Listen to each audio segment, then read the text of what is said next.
situação exige uma especial sensibilidade social, mas também sentido de equilíbrio, de responsabilidade e de prudência. Os tempos que se avizinham não vão ser fáceis.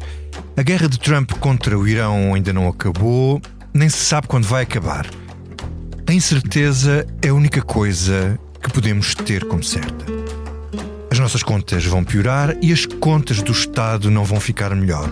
O governo está atrasado nas ajudas às vítimas das tempestades e já anunciou medidas de apoio contra a subida dos preços dos combustíveis.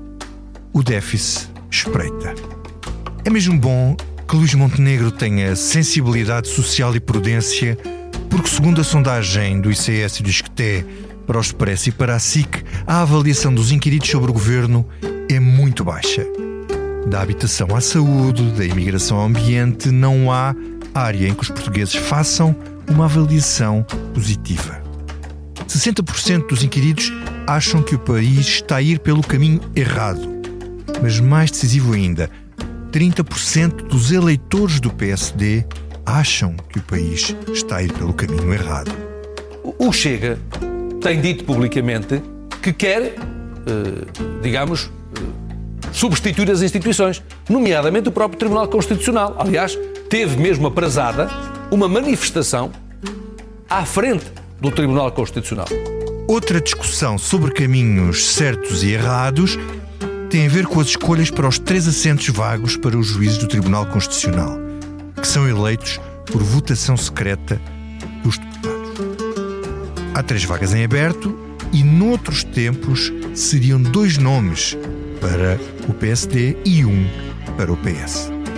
Só que o mundo mudou e o Chega é o segundo maior partido parlamentar. Com especulação sobre os nomes na imprensa, André Ventura resolveu divulgar nas redes sociais o nome proposto pelo Chega. Chama-se Luís Brites Lameiras, um juiz que neste momento é inspetor judicial nomeado pelo Conselho Superior de Magistratura e de quem não se conhecem posições públicas próximas da direita radical. O líder do PS, José Luís Carneiro, já chegou a reunir-se com o primeiro-ministro Luís Montenegro no Parlamento para falar das escolhas para os órgãos externos à Assembleia da República, em especial o Tribunal Constitucional, mas não chegaram a acordo. Posto fora, o PS ameaça cortar as pontes negociais com o Governo, o que poderá incluir o Orçamento de Estado, como o Expresso noticiou esta semana. Olá, olá, Political Junkies, esta é a Comissão Política e estamos a gravar a meio da tarde, segunda-feira, dia 23 de fevereiro. Eu sou o Vítor Matos e nesta edição tenho à distância a Liliana Valente, à distância e em trânsito. Olá, Liliana. Olá, olá. Para que não as autoridades não nos ouçam, eu estou parada. Ok. Já há algum tempo não estávamos todos reunidos, aqui os comissários residentes. Olá, Eunice Lourenço. Olá, David Diniz. Olá, companheiros. Bem-vindo e bem regressado. Muito obrigado.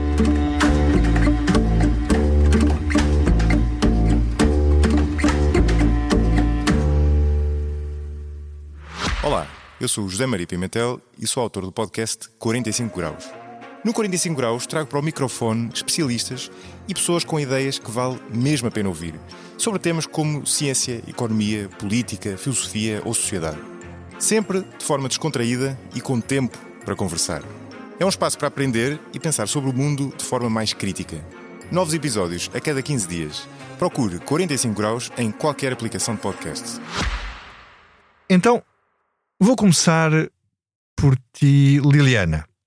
Porquê é que o governo está tão impopular e o que explica esta crítica da sua própria base de apoio? Consegue-se perceber? Eu não estava à espera dessa pergunta, confesso. Olhando para os dados da sondagem, eu acho que há ali várias coisas que são preocupantes para Luís Montenegro. Nomeadamente olhando para o próprio eleitorado, ou olhando para o eleitorado da direita, mas aí mete os eleitores do Chega, portanto há uma leitura menos impactante. Se olharmos para os simpatizantes do PSD e para os eleitores que se dizem de centro, eu acho mesmo que há ali vários pontos bastante importantes. Se olharmos para as políticas, Luís Montenegro é, entre aspas, arrasado, ou as políticas do governo são arrasadas nas principais medidas. E se olharmos para os próprios simpatizantes do PSD, eles não estão agradados com as políticas, além dessa questão que tu tinhas dito no início, que era o rumo do país. Sendo que o rumo do país é uma coisa muito genérica, depois quando se compartimenta aquilo em habitação, saúde, criminalidade, imigração, as notas são todas negativas, sendo que é curioso perceber que, por exemplo, na imigração é onde é um bocadinho menos negativo, não deixando de ser absolutamente negativo, salvo erro é acima dos 60%. Portanto, eu acho que ou Luís Montenegro está a ser vítima das percepções e as suas políticas não estão a passar, ou há uma ideia generalizada, mesmo dentro do eleitorado do PSD, que cai muito na ideia de Passos Coelho de que o governo tinha de fazer mais, e portanto há uma certa inércia para algum eleitorado do PSD. Porque depois é preciso ligar isto, e só para terminar também, para não estar aqui a tomar muito tempo, é preciso ligar isto a outra parte da sondagem que diz uma coisa muito interessante, que é a absoluta rejeição de acordos com o Chega.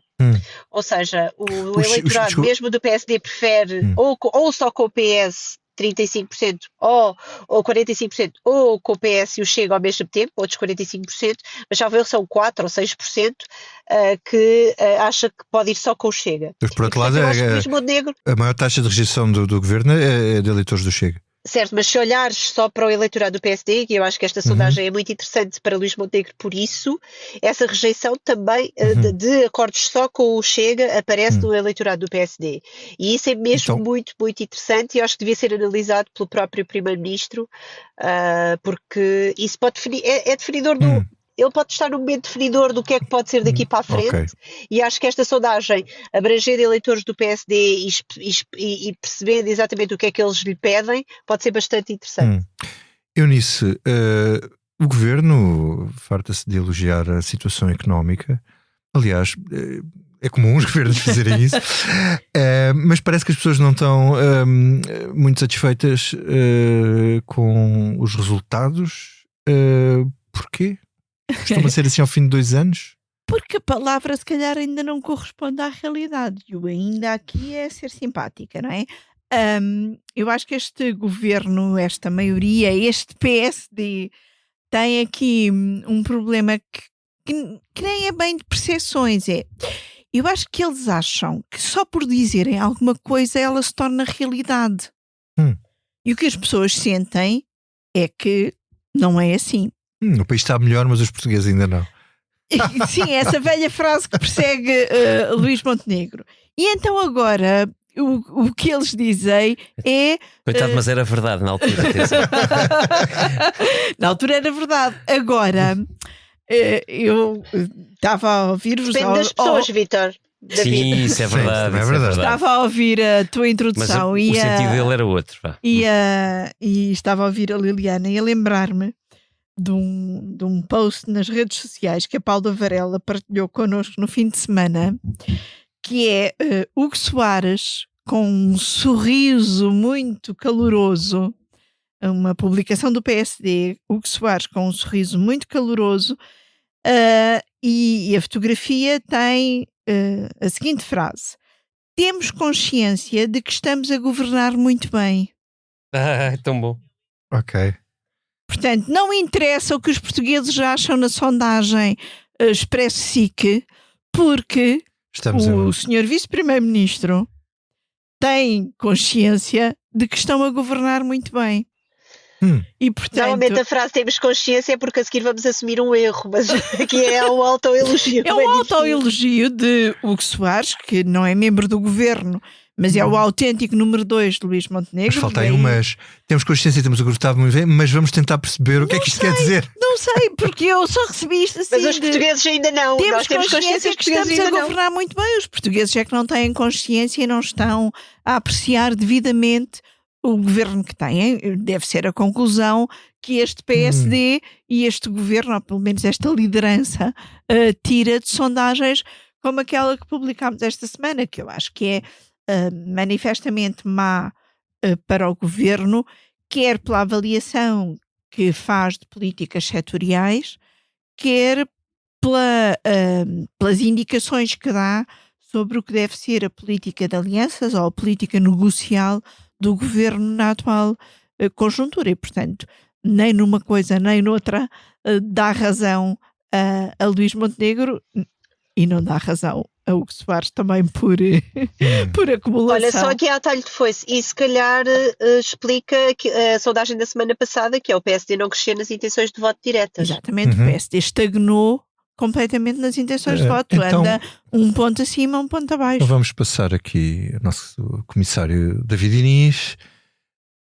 David, fazendo Ele a está consideração... agora só a ver a sondagem, porque ele esteve de férias. Pois, Não, eu vi a sondagem enquanto vi os detalhes. Mas isto de férias, de facto.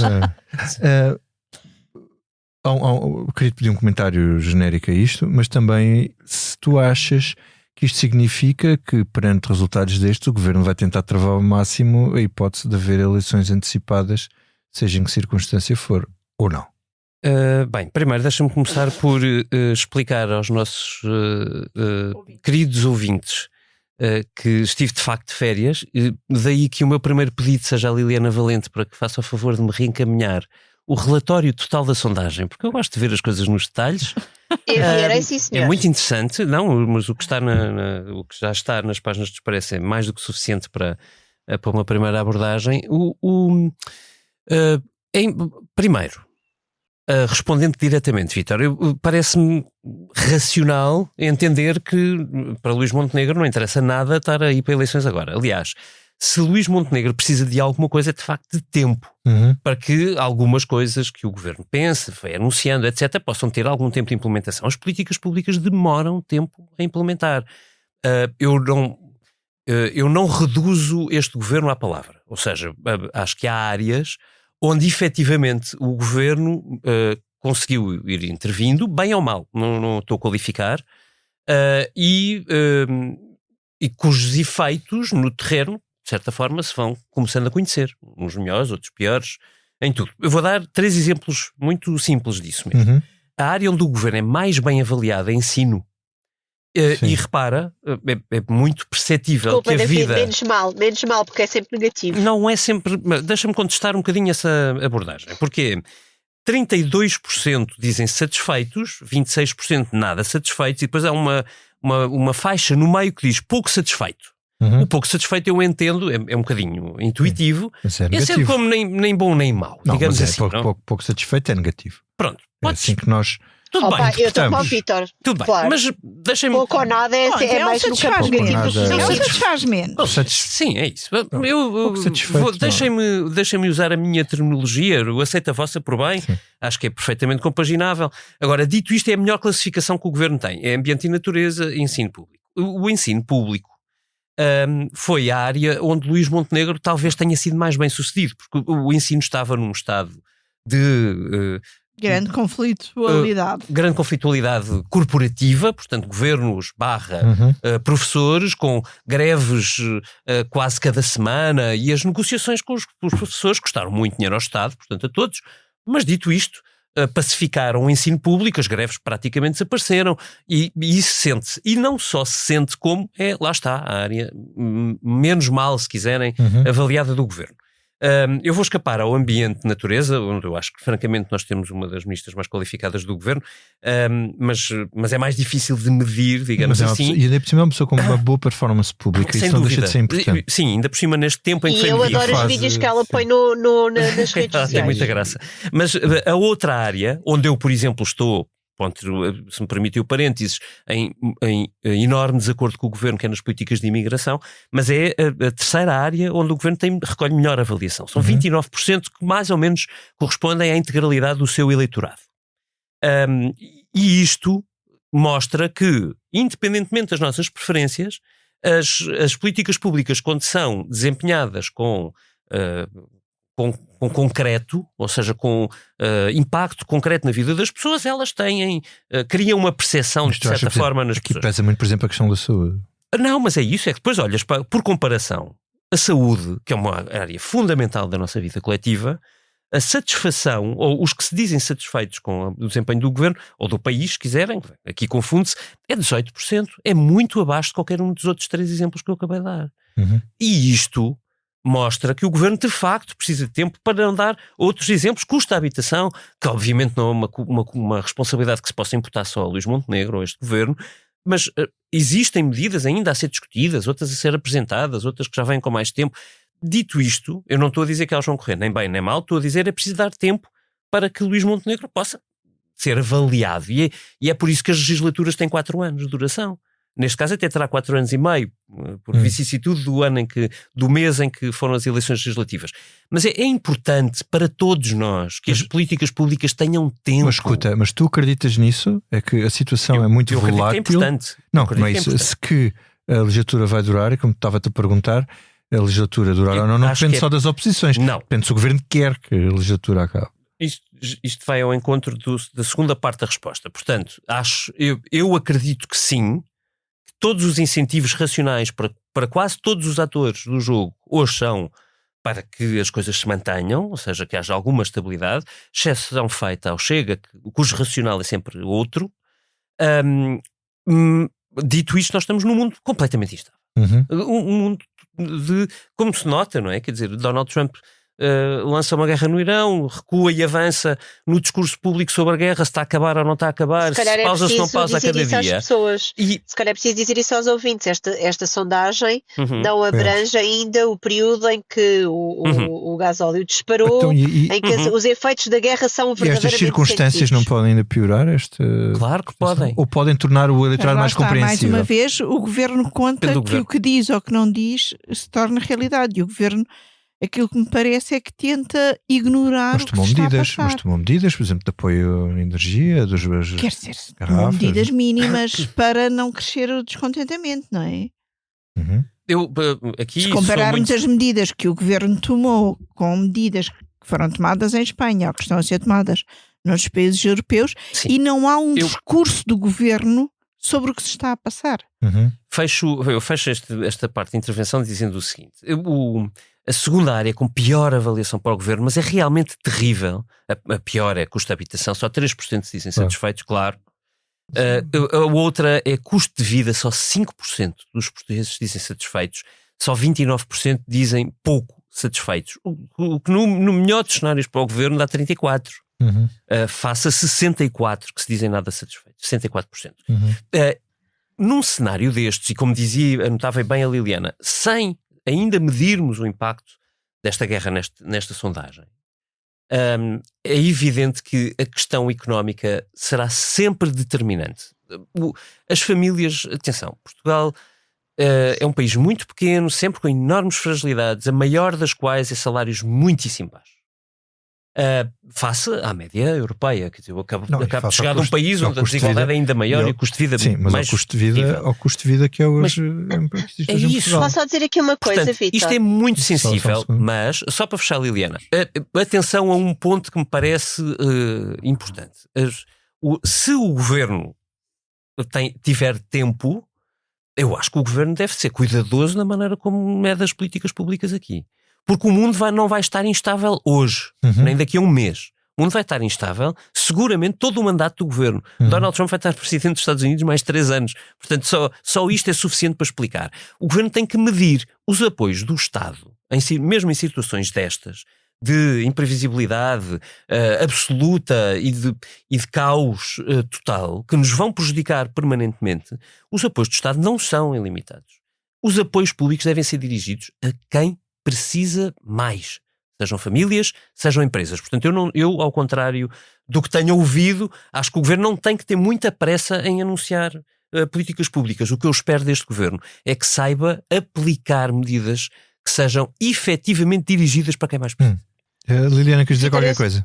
Sim, era exatamente sobre esta parte das contas, que é muito importante, que é assim, o ano passado nós chegámos a noticiar, e acho que isto é importante dizer, o governo, não sei se vocês recordam aquele momento maravilhoso do Ministro da Economia a assumir que íamos ter déficit, e depois o Primeiro-Ministro a fazer-lhe sinais na primeira fila, a mostrar-lhe o papel a dizer... o Ministro da Economia ainda era Pedro Reis. Era o Pedro Reis, Já não me lembrava exatamente, disso, do género, é verdade. não falem em déficit, por amor de Deus, não falem em déficit. Mas o déficit já era assumido e dentro do governo por quem obviamente olha para as contas, desculpem, o argumento era o PRR.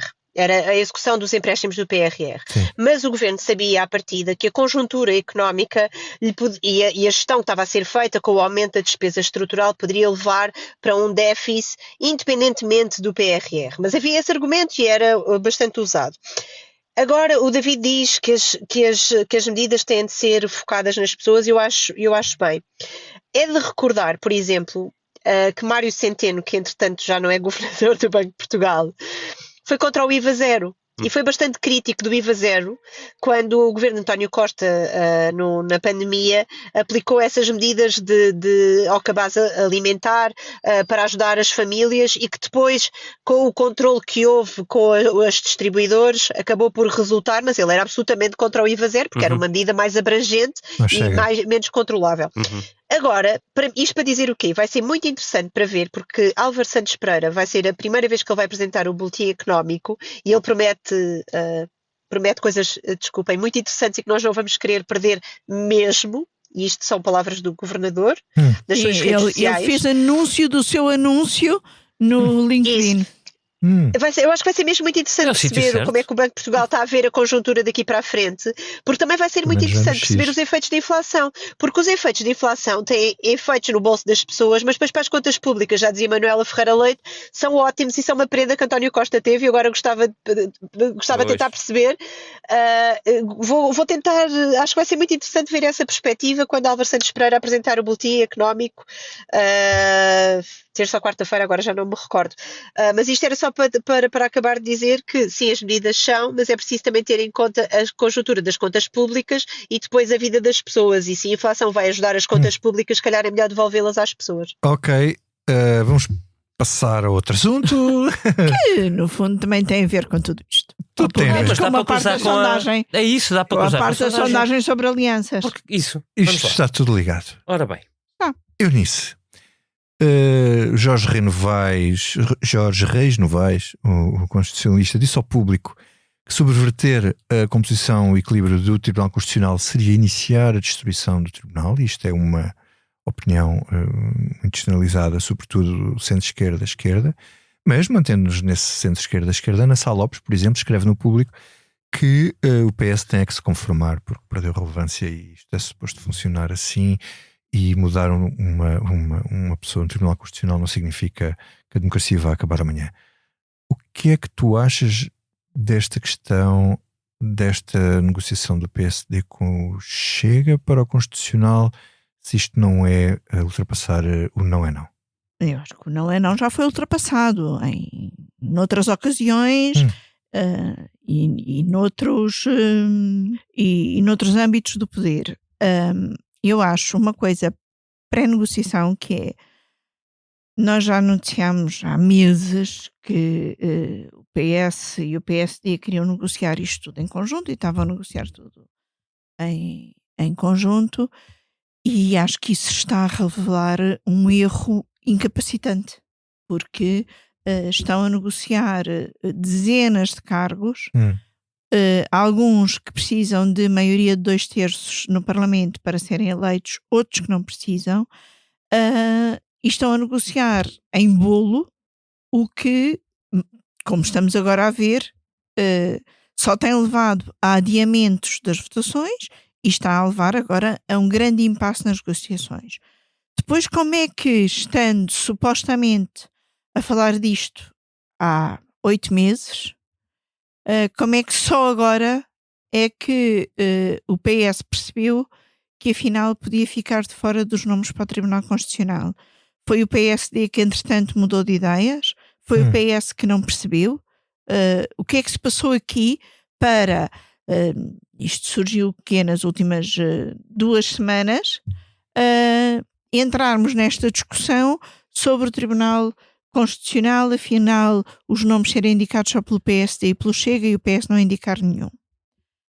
Depois, a juntar aqui à leitura de tudo isto, nós antes tínhamos um presidente, Marcelo Rebelo de Sousa, que tinha uma preocupação clara de que era necessário evitar a entrada do Chega no Tribunal Constitucional. O atual presidente não me parece ter essa preocupação. Aliás, António José Seguro teve no discurso da Noite da Vitória e teve no discurso de posse, dado indicações de que o Chega é parte do sistema e deve ser tido em conta nas várias negociações do sistema. A entrada do Chega para o Tribunal Constitucional é de facto, ou melhor, pode ser de facto aqui uma viragem no sistema, ainda que, sendo o Tribunal Constitucional um tribunal político em que boa parte dos seus membros são escolhidos e indicados pelos partidos, muitas vezes os alinhamentos dentro do próprio Tribunal Constitucional, depois nas votações não é possível ter ali uma ligação clara, porque há outros viés de interpretação, há outros viés de leitura, há outros viés de decisão, seja a Escola de Lisboa, a Escola de Coimbra, administrativistas, constitucionalistas, tudo isso perspectivas conta. Diferentes. Há perspectivas Tem diferentes. mais do que a ver com a parte política. Depois, aqui na posição do PS, eu acho que o PS está a fazer, ou não conseguiu fazer disto uma discussão sobre princípios e está, pelo menos, a deixar que se torne uma discussão sobre cargos.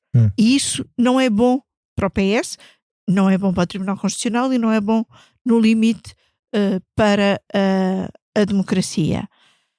Pois ainda ter em conta que o Chega é um partido que tem vários problemas com o próprio Tribunal Constitucional, que já teve decisões contra o Chega, contra os próprios órgãos do Chega. Há uma sistemática que é essa dos órgãos, em que tem que fazer todos os anos congressos por causa de uma decisão do TC, que nunca se resolve. Nem se resolverá, aliás. Mas, por outro lado, a André Ventura tem no seu programa eleitoral ideias sobre o Tribunal Constitucional que, lidas sem pensarmos em outras coisas que André Ventura pensa, até poderiam parecer positivas, que era, por exemplo, diminuir o número de juízes eleitos pelo Parlamento e aumentar o número de juízes cooptados. Posto tudo isto, eu acho que ainda estamos a meio desta história. Acho que, para além de ser preciso os partidos chegarem a um acordo, depois ainda é preciso que os juízes sejam aprovados. E todos nós já vimos como, agora não me vem como falharam Maria João Vaz Tomé e Vitalino Canas. Maria João Vaz Tomé foi o último nome indicado pelo PSD, exatamente, acordado com o PS, mas depois a audição da indicada correu tão mal na primeira comissão que nem os próprios deputados do PSD votaram nela. Vitalino Canas foi proposto pelo PS há uns anos e também não conseguiu ser eleito. Portanto, há aqui uma série de dados, e há um dado que também me está a faltar para conseguir ter uma leitura mais alargada ou não de tudo isto, que é, por um lado, porque é que o PSD acha que tem de dar ao Chega esta indicação, mas também o PSD acha que deve dar ao Chega esta indicação por uma questão de princípio ou só por uma questão tática. Ou seja, para o PSD, para Luís Montenegro, não há qualquer problema em um partido de direita radical que defende mudanças na atual Constituição e no atual sistema e defende o fim da República. O fim desta República. Para Luís Montenegro não há de facto um problema nisso, ou é só uma questão tática? Ok, David. Vou simplificar. O problema que eu vejo. Compliquei muito. O problema que eu vejo no facto do Chega ter o seu representante dentro do Tribunal Constitucional não é a questão institucional. Qualquer partido com o tamanho que o Chega tem deve ter o seu lugar proporcional, representativo. É que o Chega, o problema, digo eu, é que o Chega, sempre que o Tribunal Constitucional veta uma política que tem o seu dedo, a sua impressão digital, o Chega trata literalmente o Chega como inimigo do povo. O Tribunal Constitucional. Desculpa. Um tribunal não é inimigo do povo em circunstância alguma, e isto denuncia uma prática autoritária muito perigosa. Dito isto, eu acho que a maneira certa... que o Parlamento ultrapassasse várias decisões do Constitucional. O que, atenção, é Chegou a possível... dizer que era uma cobardia o PSD a catá-las. Mas É possível, é constitucional, mas não é nada recomendável, tanto que nunca aconteceu. Nunca, nenhuma maioria, não é só um governo, nenhuma maioria de 2/3 se pôs contra o Tribunal Constitucional, ultrapassando uma inconstitucionalidade. Eu acho que a maneira mais serena de encarar este momento, e isto aplica-se ao PSD sobretudo, porque é o partido maior, mas também ao Partido Socialista, é tentar condicionar o nome. E o nome porquê? Porque, na verdade, quem lá estiver, indicado pelo Chega ou não, vai representar-se a si próprio. Os partidos indicam, mas ninguém ali representa partido algum. E nós esperamos que isso seja assim. E são mandatos únicos de 9 anos. Há um estudo da Ana Catarina Santos Da Ana Catarina, que diz que aquilo é feito ali nos determinados anos, que os juízes indicados não votavam necessariamente, aliás, a conclusão é que não votavam alinhados com quem Exatamente. os partidos indicavam. E aquilo que é importante garantir é que essa tradição continua. Porque é isso que nos garante a independência do Tribunal Constitucional. Mas este nome que o Ventura não indicou, parece não à é um nome que à partida pareça não parece alguém... à partida um nome que nos mereça preocupação. Agora, dito isto, há uma outra regra que nos salvaguarda disso, pelo menos no limite do que é possível previamente, que é a audição parlamentar. Há uma audição prévia dos nomes indicados, e é nessa audição prévia que, aliás, já levou a que alguns candidatos tivessem que abandonar essa candidatura. Sim, foi seja recente, testado. há Portanto, 2-3 anos. E atenção, não estou a falar de ideias, ser mais conservador ou menos conservador. As ideias todas devem caber dentro do Tribunal Constitucional. Nós estamos a falar disso. É um tribunal plural e deve ser um tribunal plural. A questão é o respeito pelo Tribunal Constitucional, pelo seu papel central na democracia portuguesa. E o respeito pela Constituição. Isso, claro, e isso garante-se sobretudo condicionando. Portanto, se este nome proposto por André Ventura merecer passar numa audição, no sentido de que seja uma pessoa mais ou menos polémica do ponto de vista de opiniões pessoais, mas não interessa, não está ali para isso, mas que respeite o essencial das instituições, então não vejo aí um motivo para que tenhamos que dizer que aqui é Del Rey. Lili, deixa eu passar a Liliana, que a Liliana ainda não se pronunciou sobre o assunto. E é um Liliana, tema que eu gosto tanto. Tu tens uma posição um bocadinho mais, digamos, radical, ou não? O quê? Achas que é um perigo o Chega a entrar no... Não, mas é eu tenho simpatia pela posição do ex-presidente da República, Marcelo Rebelo de Sousa, que achava que era um problema, porque... Vamos ver aqui duas coisas. Estamos perante um bloqueio institucional, não é só no TC, é noutros sítios, mas focando no Tribunal Constitucional.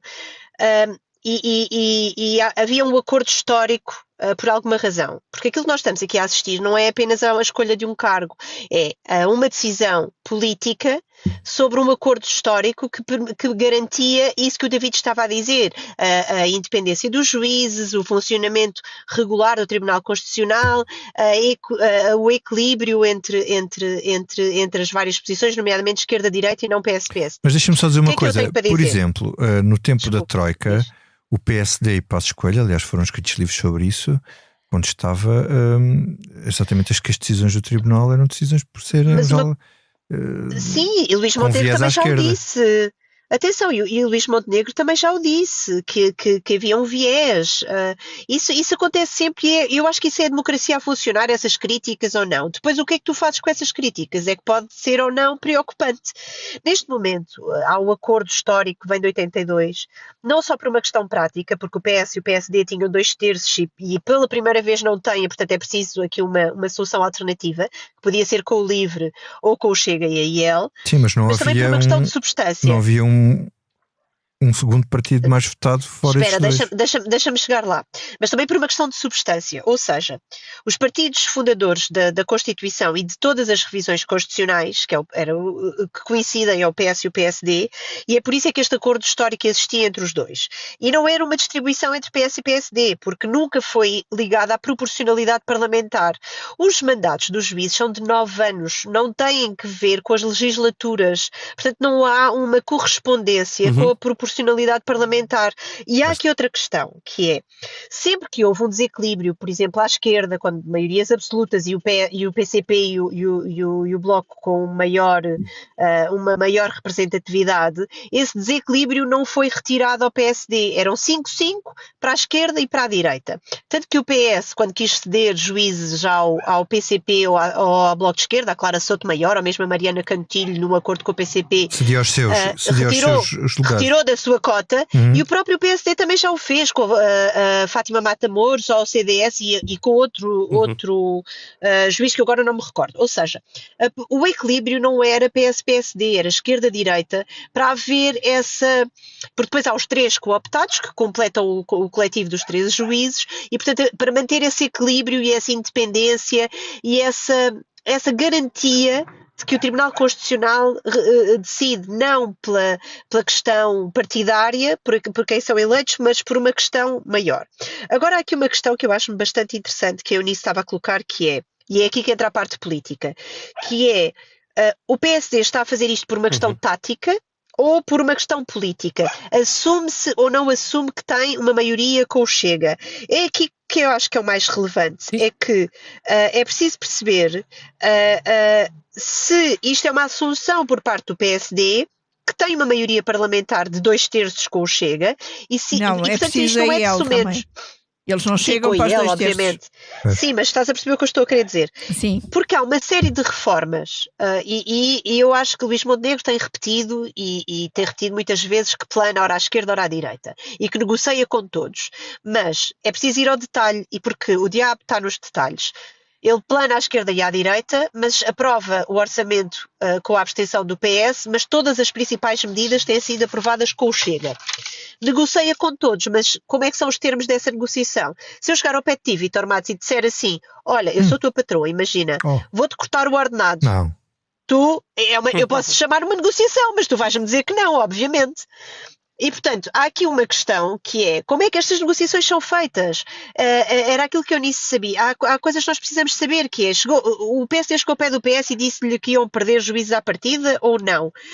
E daí que eu acho que esta ruptura anunciada por parte do PS às vezes é uma formalidade, porque acaba por ser uma formalidade aquilo que já não acontece, porque não há qualquer negociação com o PS, quer dizer, Carneiro enviou 5 ou 6 cartas a Montenegro. Sim, teve um encontro e não houve acordo para a Constituição. Não há esta coisa de que há uma negociação, não há negociação alguma.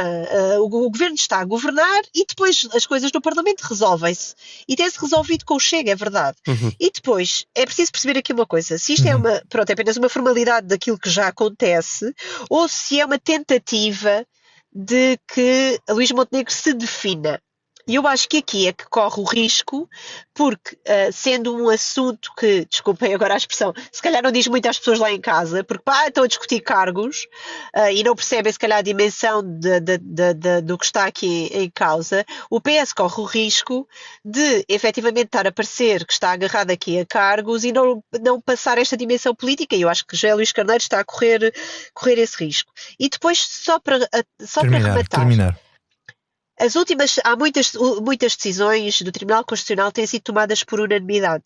Algumas até sobre o próprio Luís Montenegro, como nós vimos há 2 semanas sobre a questão do seu recurso à entidade da transparência, que não foi aceito porque está fora do prazo, foi tomada por unanimidade. Sim. Mas há outras decisões que estão à pele. à pele, ou e que os juízes se dividem. Foi a questão da imigração, e que houve até declarações de voto de juízes que entretanto saíram, mas e as políticas que vão para lá agora? Pode ir para lá. Está lá, a questão da lei da nacionalidade é uma questão por resolver no Parlamento, não está resolvida. Pode ir parar lá algumas coisas da lei, da lei laboral. Não. Pode ir parar algumas coisas quando o Governo decidir apresentar a sua reforma da Segurança Social. E também pode ir, algumas destas coisas da habitação, mas são menos, uma possível revisão da Constituição. Isso não vai ao Constitucional. Não, mas é importante perceber, por isso é que é importante perceber a leitura, a intenção do PSD ao fazer este tipo de divisão, que é ao distribuir 3 lugares por 2 mais 1 e tentar fazer uma maioria de 2/3 com o Chega e com a EL, o PSD também está a preparar um caminho para uma revisão constitucional. É que o PSD disse que não faria uma revisão constitucional colocando o PS de lado. Mas também disse que não era prioritária. Também disse que não era prioritária. E não foi discutida em campanha eleitoral. Só há 2 partidos que assumiram que têm esse objetivo, que é a Iniciativa Liberal e o Chega. Esta negociação para o Tribunal Constitucional tem aqui depois uma revisão constitucional também, ou por trás ou à frente. Tudo isso era importante. Deixa ver, David, diz então. Não, só uma nota rápida, porque vem da sondagem e assim, provavelmente dá para fecharmos a conversa com uma nota que é interessante, precisamente sobre como os eleitores do PSD olham para este momento, que serve tanto para a discussão do Tribunal Constitucional, como para a discussão da revisão constitucional, como para as leis da imigração, como para as leis laborais, para o que quisermos. Quando se pergunta aos eleitores para onde é que Luís Montenegro se deve virar agora, ou seja, se deve negociar preferencialmente com o Chega, com o PS, ou continuar a negociar alegadamente com os dois, o que os militantes, ou se quiserem, os simpatizantes do PSD respondem é que como quiserem, mas não com o Chega. Ou seja, só mas não 4... só com o Chega. Só com o Chega. Exato, não certo, só com o Chega. É isso. Não preferencialmente com o Chega. Só 4% dos simpatizantes do PSD acham isto. Portanto, se é esse o caminho de Luís Montenegro... é um caminho contra o seu próprio eleitorado. Se calhar é um caminho um pouco suicida. Ok. Vamos então ao que não nos sai da cabeça. Então começo por ti, Liliana. O que é que não te sai da cabeça? Olha, primeiro não me sai da cabeça, felizmente consigo circular sem trânsito ou quase nenhum trânsito, mas não é efetivamente isso que não me sai da cabeça. Literalmente o que não me sai da cabeça são viroses e alergias. Eu já não aguento, já estou cansada, eu preciso de sol e, portanto, se São Pedro me estiver a ouvir, por favor, mande-me sol, mas não me mande flores. Sim, mas agora isto vai arrebentar, as flores vão arrebentar com força. Sim, mas é este sol que também nos está a pôr primavera... assim tão ranhosas, Liliana Valente. Pronto, literalmente é isto, não me sai da cabeça, porque pai, desde o início do ano, semana sim, semana não, ou estou eu ou está a criança doente e eu já não aguento, já estou tipo nos limites das minhas forças. Lili, obrigado. Eunice, e tu? O que é que não te sai da cabeça? Eu estou um bocadinho parecida com a Liliana e o que não me sai da cabeça é o congestionamento em que está a minha cabeça, com o cérebro toldado por secreções nasais e, ao contrário da Liliana, que pede muito sol, eu também confesso que, apesar de gostar do inverno e da chuva, estou um bocadinho farta. Mas desculpem lá, eu detesto a primavera. Porque começam estes dias... eu adoro ser a única primavera hater. Eu detesto. Começam estes dias e todas as alergias e pronto. vem ao de cima. O que é que vamos vestir, é horrível. Eu vou ter que contrariar estas pessoas. David, portanto, o que não me sai da cabeça é este entupimento do meu cérebro. David, e não te sai da cabeça o entupimento ou tu estás perfeitamente desentupido? Eu vou explicar. Eu, ao contrário das nossas amigas, adoro a primavera. Acho incrível o momento em que o sol desperta. Tenho uma sorte imensa de ter escapado a uma semana de tempestade outra vez que vocês aqui viveram, porque saí de férias para o Brasil, onde estava um tempo incrível. E para que não pensem que foi só praia. Avisa, não, eu negociei com o São Pedro. E no meio disto, para que não pensem que a minha vida foi só praia, que também foi. Não foi só. Eu saí de Lisboa, e isto é o que não me sai da cabeça, com uma incrível peça do Marco Martins, O Inimigo do Povo, para a qual contribuíram a Joana Pereira Bastos e Raquel Moleiro, nossas colegas aqui do Expresso, uma peça extraordinária, onde tive o privilégio de levar a família, minhas duas filhas. Cheguei do Brasil e tive a sorte de ir ver a Carta Branca da Garota Não no Centro Cultural de Belém, com a Selma, o Mamuz, a Rita Red Shoes, um grande manifesto de louvor à mãe dela, a todas as mães e a todas as mulheres, que é uma coisa que eu vi dezenas de pessoas a chorar no fim daquele concerto, um privilégio gigante.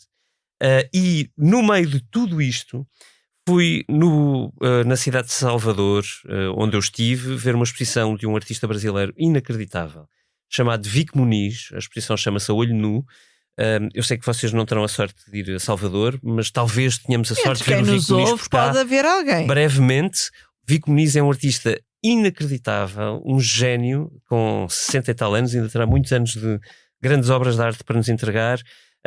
Vejam na net e fica o apelo aos grandes agentes culturais que nós temos por cá para as exposições. Tragam o Vic Muniz a Portugal, vale mesmo muito a pena. E a ti, Vítor Matos, o que é que não te sai da cabeça? Olha, não me devia sair da cabeça as contradições e a irresponsabilidade total do Sr. Trump nesta guerra do Irão, que é uma coisa que... E as faltas de entendimento com o Sr. Netanyahu? Sim, também, mas tudo isto é demasiado...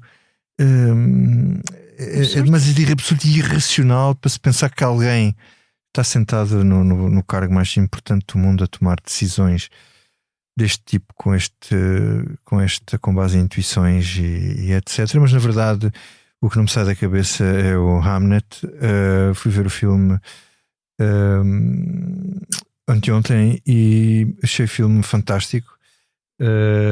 Boa, a crítica divide-se entre os que acham fantástico e os que acham... Eu achei que o filme demora muito tempo a chegar lá, mas quando olhas o filme, eu fui ver o filme impactado sem saber a mais pequena ideia do que é que ia ver. E agora, ultimamente, tenho feito um bocado isso para ser... É mais interessante. Para ser impactado pelos filmes. Eu gosto de saber o fim antes do princípio. Eu gosto de entrar virgem na sala de cinema e aquilo depois, e sobretudo ter feito, e talvez seja por isso que quando chegas ao fim tu percebes como é que o filme foi construído. O filme foi construído todo com base no solilóquio do Hamlet e usando isso como justificação para contar toda uma vida que estava para trás. E eu achei isso muito, muito interessante, da mesma maneira que achei interessante o facto do nome William Shakespeare só aparecer quase no fim do filme. O nome nunca é pronunciado ao longo do tempo em que ele está em família. Isso também é interessante porque despersonaliza um bocado, que não é um filme que trata um gênio, é um filme que trata sobre a vida de um homem. E eu achei isso também interessante, embora seja uma vida sobre a qual se sabe bastante pouco. Adeus, Political Junkies. Vamos aterrar este avião. Esta edição tem a sonoplastia da Salomé Rita e a ilustração é da autoria do Carlos Paes. E ficamos com isto ao contrário. Tudo o que eu te dou, não te darei a ti. Tudo que eu te dou, tu me dás a mim, e tudo que eu te dou. Olá, eu sou o José Maria Pimentel e sou autor do podcast 45 Graus. No 45 Graus trago para o microfone especialistas e pessoas com ideias que vale mesmo a pena ouvir, sobre temas como ciência, economia, política, filosofia ou sociedade. Sempre de forma descontraída e com tempo para conversar. É um espaço para aprender e pensar sobre o mundo de forma mais crítica. Novos episódios a cada 15 dias. Procure 45 Graus em qualquer aplicação de podcast.